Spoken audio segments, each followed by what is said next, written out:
joining us right now from the Ricky Room on the Comcast Business Studio. Does a tremendous job for NBC 10 and NBC Sports Philadelphia, Mr. John Clark. How you doing today, John? I'm doing good. I heard that music coming back from the break, and then you hop right into The Process is Dead. I was thinking like that music was more like that old DJ here in Philly who did the Between the Sheets show. That's right.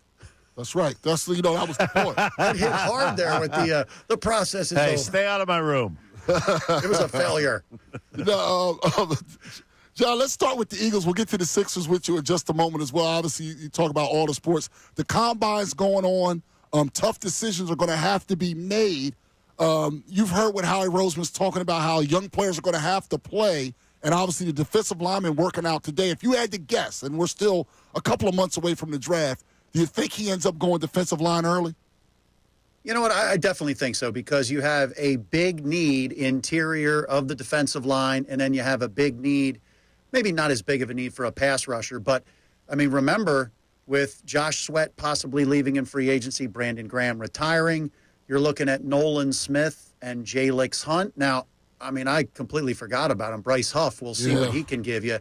But I think in the Super Bowl, it showed once again their formula works. You win the lines of scrimmage, and they won because they were able to pressure Patrick Mahomes. They were beating up the Chiefs' offensive line.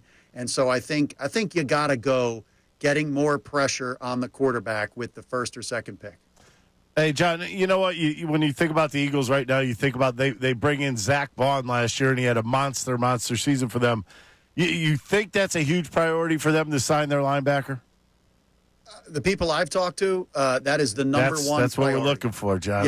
Yeah, number one priority. That is the top priority, because if you think about it, if they were to lose Josh Sweat or Milton Williams, they do have young players behind them that can grow into the position. They would probably sign somebody else as well. But you're looking at no linebackers right now. Basically, I think Jeremiah Trotter would be the only linebacker under contract. You have Warren Burks as a free agent as well. So I think Zack Baun, he is absolutely their number one and number two priority. And I think also Vic Fangio, you got to make Vic happy, because you saw what Vic was able to see in Zack Baun and what he does for this defense and the freedom that they give Zack Baun. So I think that is by far their top priority of the offseason. So I'm glad you answered that, John, and the people you spoken to. What do you think is number two is? The reason I asked that is there's some fans that somehow think they can pay Milton Williams. I don't think that's realistic. But on the offensive side of the ball, there's a lot of people that want Becton to come back, even though Tyler Steen is there entering year 3. If you had to guess, what do you think the number two priority would be after Baun, which is clearly number one? See, that's a great question, because you also have to look at the amount of money they're going to spend at the position. So right now, Jalen Carter, Jordan Davis, they're on rookie deals, but Jordan Davis, he's probably going to have something done after this coming season. Then Jalen Carter, he's going to have a monster contract down the road. And I think they believe Moro Jomo, he can play. So I think that's such a tough question, because I saw in the Super Bowl the Chiefs had deficiencies on their offensive line. Yep. If you have one spot or even two like the Chiefs had that are questionable, you're going to have the defensive front on the other side coming after you and exploiting those deficiencies and getting after your quarterback. So to me, I think you can't have any weak links on the offensive line. So I think Mekhi Becton, to keep that offensive line together, keep Jalen Hurts healthy, and keep everybody off him, I think Mekhi Becton is a huge deal. Now, I don't know what they think of Tyler Steen. I don't know if they believe, hey, we think Tyler Steen can play and can be a good starter. Mekhi Becton came in. They gave him to Jeff Statlin, and Jeff turned him into an incredible guard, an incredible story. So to me, I think of the offensive line, you can't have a weak link on it. So maybe Mekhi Becton, but you got to have that interior pass rush. I do believe they think they're covered this year with Jalen Carter and Jordan Davis. So if you're leaning 51% to 49%, I'm going to go Mekhi Becton, because I don't think you can have a weakness on your line. John, I know there's not much offensively to even really worry about with this Eagles team. But one thing that everybody always brings up is a slot receiver. What do you think they do at that position for the upcoming season? It's a good question. I mean, it's really hard because A.J. Brown, Devontae Smith, they already want the ball more.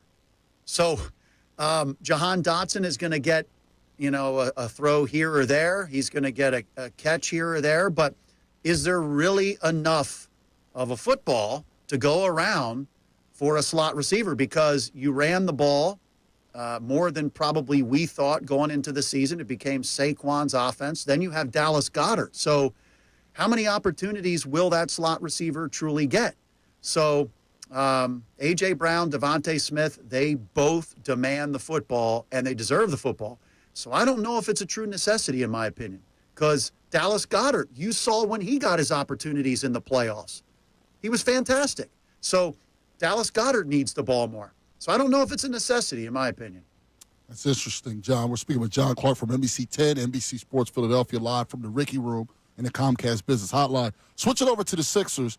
The reason this topic came up, John, is because we're sitting there, they're competing last night, but they lose their ninth straight, and it's 2025, and we're sitting here going, what the hell happened? And obviously, there's a lot of blame to go around, but at this point, we can say it, right? The process was a failure, right, John? Well, they haven't gotten to the Eastern Conference Finals, and you could blame it on the knee or the lower body of Joel Embiid. For whatever reason, it didn't work. It didn't work. All right, John, I got to ask you this question. Paul George stops his podcast the other day, saying that he has to concentrate on basketball, and then comes out, hey, let's face it, he had a pretty nice game last night against the Knicks. Shot the ball well, looked like he was more involved, looked like he was actually happy to be on the court. But why now? You know what I mean? Why now? Why wasn't he doing this 3 months ago?